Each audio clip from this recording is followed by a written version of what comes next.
कधीच कांद्याला बाजार देत नाही. शेतकऱ्यांविषयी कांद्याला शेतकऱ्याचं कधीच सरकारचं धोरण चांगलं नसतं. नुसतं शेतकऱ्यांचं धोरण तर कांद्याला आहे ना, आज कांद्याला झिरो किंमत आहे आणि शेतकऱ्यांना सगळं अर्थसंकल्प सगळी शेतकऱ्यावर चालत असती. आज कांद्याला 10 ते 12 रुपये बाजार मिळतो, पण आम्हाला 10 12 रुपये किलो कांदा परवडणार. आम्हाला कांद्याला 25 ते 30 रुपये हमी बाजार पाहिजे. आज सोयाबीनचे शेतकरी का सोयाबीन होती तेव्हा 30 ते 35 रुपये निघले. आज सोयाबीन 70 ते 80 रुपये झाली. एपर्यंतच्या घशात गेली का सोयाबीनला बाजार वाटते. आज खताला कांद्याला बाजार नाही, मग खताला कसे बाजार? खतांचा पण डिझेल पगा, पेट्रोल पगा, CNG पगा, गॅस पगा, हा सगळ्याला बाजार वाईट आहेत. पण शेतकऱ्यांच्या मालाला बाजार आहे का? भाव आणि महामारी कोरोनाच्या काळामध्ये सगळा देश घरात बसला होता, पण शेतकरी राजा घरात बसलेला होता. आज शेतकरी सगळ्या 140 कोटी जनतेला अन्न पुरवता. शेतकरी राजा आहे. शेतकरी कृषी मंत्री. शेतकऱ्याला कुणाच सन्मान दिला नाही. शेतकऱ्याचा अपमान केला जातो. मार्केट यार्डमध्ये गेलं तर शेतकऱ्याला शेतकरी बोलतात. कृषी केंद्रात गेलं तर शेतकऱ्याला मोठ्या पाण्यात नाही. फक्त आज शेतकऱ्याला पेन्शन चालू केली पाहिजे. 65 वर्ष झाले ते शेतकऱ्याला पेन्शन चालू केली पाहिजे. 50 रुपये पेट्रोल आपलं जेव्हा 50 रुपये आज कर लावला जातोय, याचा आपण काही हिसाब विचारत नाही. बेरोजचे पैसे जेव्हा कमी झाले तेव्हा सुद्धा सरकारने पैसे कमी नाही केले. पण दोन तुटक्या कुठे बेरोजचे पैसे वाढले तर आवासावाचे रेट वाढवले. याचं करणार काय सरकार? या सरकारने उत्तर द्यावं आम्हाला.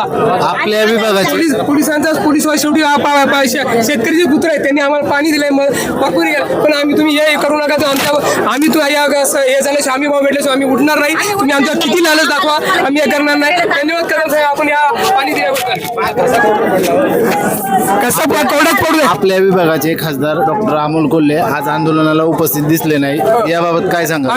खासदार साहेबांनी इथं आम्हाला निरोप दिलेला. आम्ही केव्हाही इथे पोहोचला जाईल, त्याबद्दल तुम्ही काळजी नसावी. आणि जर काही असेल तर आम्ही संसदेमध्ये या विषयावर हे करतायत. विरोधी पक्षाने दिले असल्यामुळे त्यांना जास्त स्कोप दिला जात नाहीये. तरी सुद्धा ते तिथं विषय मांडले जातात. धन्यवाद. अदानीला पैसे द्यायला आहेत. अदानीचं सिमेंट वापरतील, सगळं प्रोजेक्टला पैसे, जंगल तोडून तिथे जमिनी साफ करतायत. आता इथे जर शेतकऱ्यांनी पुढच्या वर्षी कांदाच पिकवलाच नाही तर खातील काय? त्या अंबानीला सांगा कांदा बनवा म्हणून कारखान्यात, तुमच्या फॅक्टरीमध्ये तिथं कांदा बनवायला सांगा. आणि कांदा 1 वर्ष कमी पडला तर पाकिस्तानचा कांदा यांना चालतो. पाकिस्तानातून कांदा आयात करतात आणि स्वदेशी शेतकऱ्यांचा, स्वदेशी आपल्या शेतकऱ्यांच्या घामाचा पैसा शेतकऱ्यांना देत नाहीत. लाज वाटत नाही या सरकारला. असल्या सरकार कधी एकदा पडेल तेच वाट बघतोय आम्ही. हे सरकार पडलं ना तो दिवस सगळ्यात आनंदाचा असेल. 14 सालपासून शेतकऱ्यांचा विचारच करत नाही. खता वाढवली, हे वाढवलं, ते वाढवलं. मालाचा बाजार का नाही वाढत? कांदा का नाही देत 30-35 रुपये ठेवेल? आज मजुरी 500-600 रुपये लागत आम्हाला. खताचे बाजार काय होणार?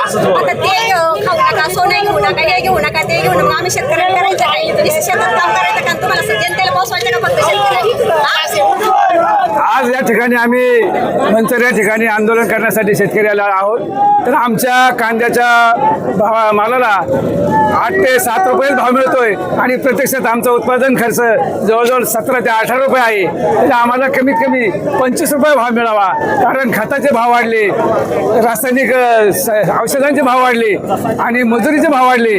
आम्ही कसं काय उपजीविका करणार?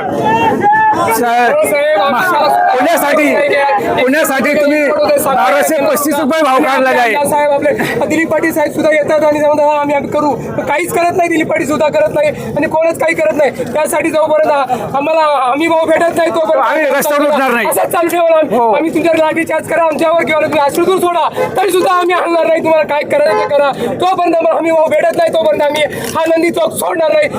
शेतकरी जुडीचा शिवाजी महाराज की जय, छत्रपती संभाजी महाराज की जय, शेतकरी संघटनेचा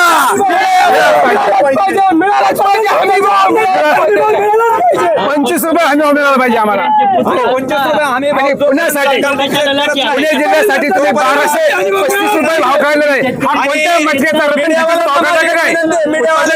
आमचा 17 ते 20 रुपये आहे. आम्हाला 25 रुपये कमी कमी मिळाले पाहिजेत आणि तरच आमची शेतकऱ्याची उपजीविका भागणार आहे. नाहीतर आम्हाला आत्महत्या करण्याशिवाय पर्याय नाही.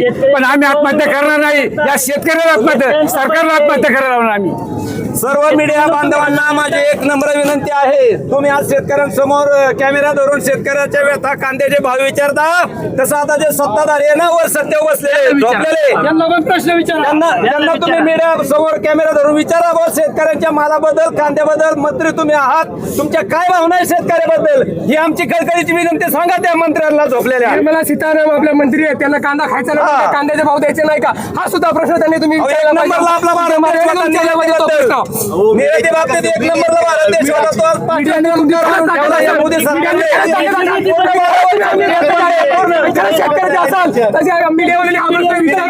निर्मला सीतारामन विचारावा, कांदा नसून का तुम्ही खात नाही मग आम्हाला शेतकऱ्यांना तुम्ही भाव देत नाही का? हे तुम्ही विचारून दाखवा.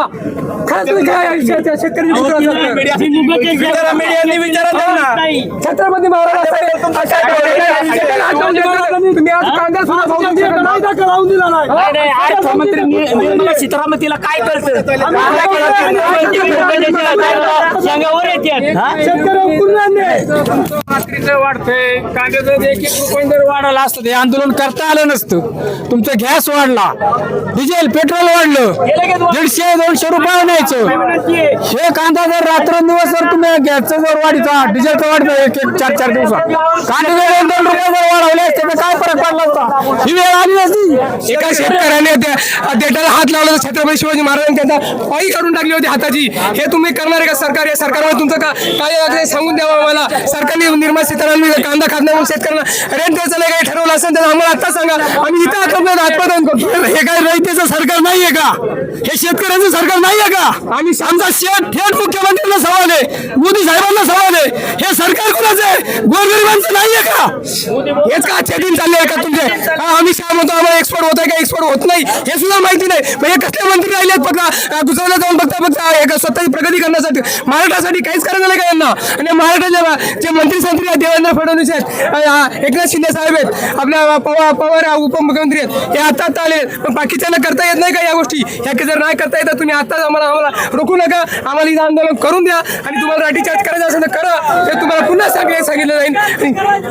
खाली डोका वर पाय, खाली डोका वर पाय. शेतकरी एकजुटीचा विजय असो, शेतकरी एकजुटीचा विजय असो. आमदार साहेब आमच्या दिलीप पाटील 15 दिवस झालेले आहेत.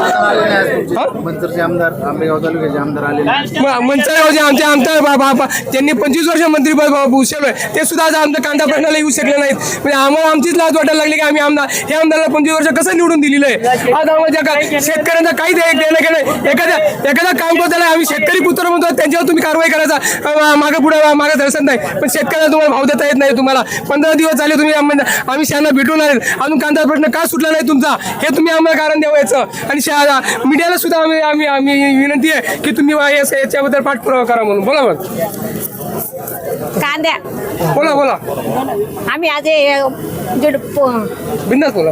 आम्ही आज